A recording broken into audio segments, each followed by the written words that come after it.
Hello, welcome to another Darth Microtransaction Raid Shadow Legends video. Today what we're going to be talking about is there's actually a pretty good event going on currently. It is a 10x event, and normally the 10x events I'm not really like the biggest fan of, to be honest with you. If you guys have been a fan of the channel, you've seen me reviewing these events in the past. Me and other content creators almost always, whoop, there goes the cat running between my lap.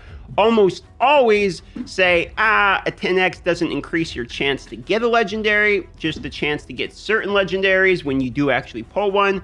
Therefore, maybe don't worry about this 10x, right? That's kind of the majority of the opinions we have when it's a 10x. However, this one might be a little different for me because it's a speedster summon draft, meaning it's characters based upon turn meter manipulation, and some of these characters are actually quite good. If we look at the legendary list here, we have Lissandra, Lanikus the Cholin, Molly, and Raglan. All four of those are characters I have used and booked to a decent amount, meaning they're fairly useful, okay? They are good characters. Not only, I mean, I hate to say faction wars, but in a primary real dungeon, or even in places like Clan Boss, you can use them. Lanikus, for instance, is good in PvP as well as PvE, while Lissandra is one of the best characters in the entire game for driving that turn meter production. So if you're considering opening or popping a few sacreds or something during this time, keep in mind, you're not going to get more legendaries, but the ones you do get, you have a chance of getting significantly better quality. So this might be one of the only 10x that I actually would recommend or give my seal of approval on.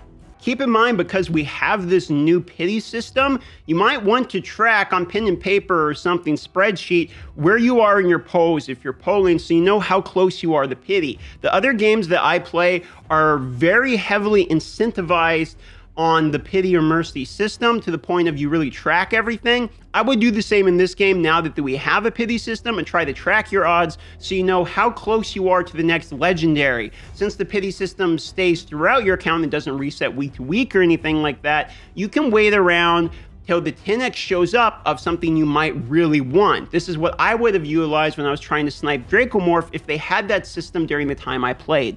As far as Void Shards go, Raglan is a fairly high tier character. In my personal opinion, she's one of the most fun characters I have, both because her basic attack fills turn meter, as well as her last move revives with full turn meter one of your own people. Granted, her second move also removes all debuffs and heals them, which is great utility move, but really it's the first and the second move that makes me quite interested in her for PvE reasons, meaning you can continually have an opponent die, or excuse me, an ally die, and continually revive them in order to trigger additional turns directly after this turn. So there's ways you can use this type of character. Her paired with people like Longbeard or Lanikus, who get additional turns or charges in, can be quite good as well. I don't think that pulling Void Shards on this 10x is the best thing to do. Void Shards, you might want to wait, but if you pull some normal shards, that would be all right. Raglan, either way, is a decent character if you decide to go for her. I don't know if I would say she was game-changing for me, but I will say that she's somebody I've used significantly and have enjoyed. There's actually some decent offers currently available in the shop. The special ancient pack for 10 for 10, 10 ancient shards, $10, 300 energy, 125 gems, XP, etc. I'm sure this would cost more with more shards if you haven't, or if you spend more money. This is what it looks like for somebody who doesn't spend any money currently. The other Black Friday deal here, 15 shards, $15. Some other decent materials as well. Both of these have value and are worth it. Thumb up, well, seal of approval. I would buy both of these and I would skip on the other ones. You could buy also this Warrior Circle pack, but this one I believe is for returning players and more than likely is not showing up for you. I would pass on the $60 speed packs. These are a ripoff. I also want to take a quick moment and say thank you and a shout out to the new subscribers. We've gained a lot of subscribers this month, so I want to say thank you for that. For the new people that subscribe on this video, thank you as well. Welcome to the Whale Pod. I hope you enjoy your time on this channel.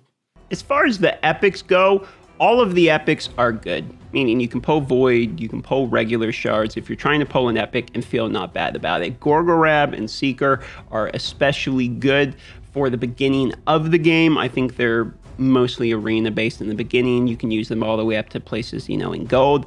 After that, you probably want different speed leads or, you know, different people you're really using, but they can be used for turn meter boost in the beginning. Gorgorab is some of these you can see is level 50. I pulled early, used him till 53. star ascended him and was actually a pretty big fan of him. He lasted for a while for me and was able to kind of help me through arena and some of the dungeons with the revive. I think the revive's probably the biggest part about him. Revives any dead ally with 25% HP, then heals all the allies. This is kind of one of the most important parts about him because he's AoE revive basically, right? But you get the AoE revive with ally speed and battle, so you can see where that gets good. You get turn meter fill with attack increase up as well, and then this one of course can remove a buff. So he is quite good in both PvE and PvP. PvE especially because you can build people kind of squishy and then allow them to nuke through waves and then die on the boss wave, get revived by Gorgorab and keep going. For this reasons, in PvE, you want to make Gorgorab tanky and fast, but in PvP, the only thing you care about is how fast you can get him. And we should talk briefly about Lissandra because she's probably the biggest win out of this 10x, which is the fact that her A3 is one of the best turn meter manipulations in the game. You can see it fills all turn meters ally by 30%, but also gives you increased speed buff as well. So that's a kind of another way of pseudo turn meter gain, because once they take their turn, their speed will be faster, therefore generating the more turn meter there as well. It also decreases the turn meter of all enemies by 30%. So because of this, you want her high accuracy so that that turn meter reduction does not get resisted. In this way, you can use her to manipulate turn meter a significant amount for one particular person because you can combine it with the A2, which fully depletes the target's turn meter. Okay, so these two moves combined, if you have her like 220 speed, for instance, can fully lap the Fire Knight boss in PvE, meaning with her quick enough, even at Dungeon 20, the Fire Knight will literally never take a turn as long as you have her quick enough.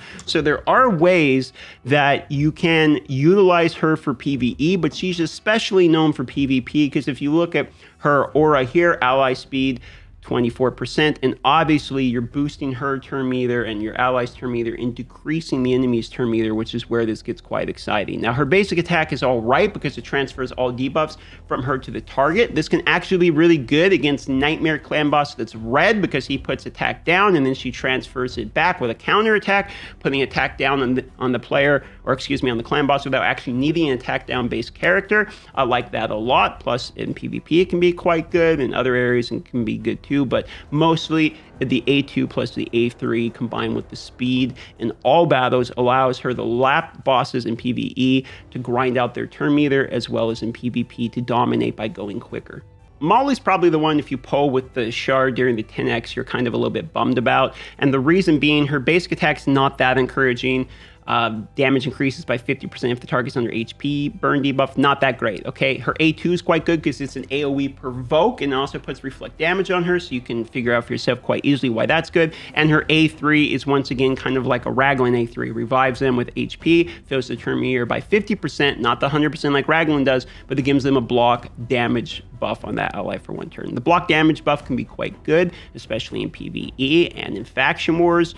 But if we look at Rowdy Crowd, this is where the passive is good and why she's in the Speedster, which is fills the turn meter of all allies by 15% when this champion is hit.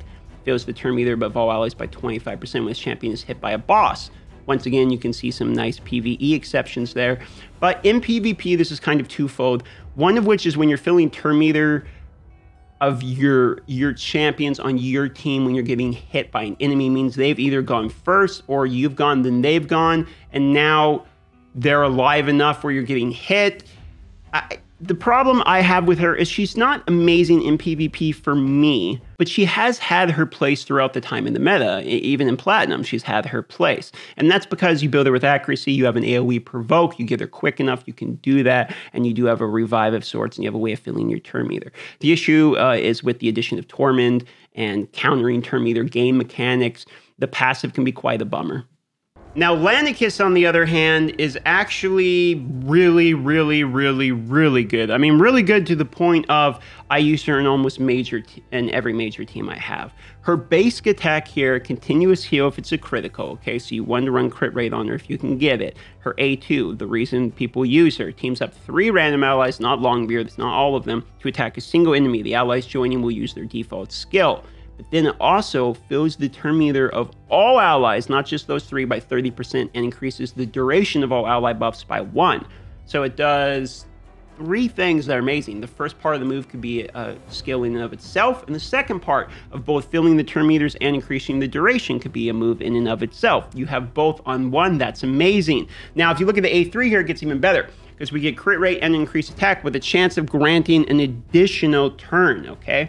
So what happens is, once you have the books on her, you get 50% chance of getting an extra turn. So you can run everybody in with Relentless. So you run everybody in, you proc a Relentless turn, okay, you get to go again, you proc the Banner of Legends, which procs another Relentless turn. You see what I'm saying? You get a charge again. There's ways where you can get her to charge multiple times in a row within one turn, which is just hilarious, and you can nuke down clan bosses, things like that. I think she fits well on an all-speed team, people where you're not trying to time the stuff right because of the way the extra turn works. There's not really a way that you can guarantee getting her turn order right for the ally buff on auto. So for that reason, I think she works best in an all-out speed team. But she's amazing, hits very, very, very hard, and I would want this character if I was you.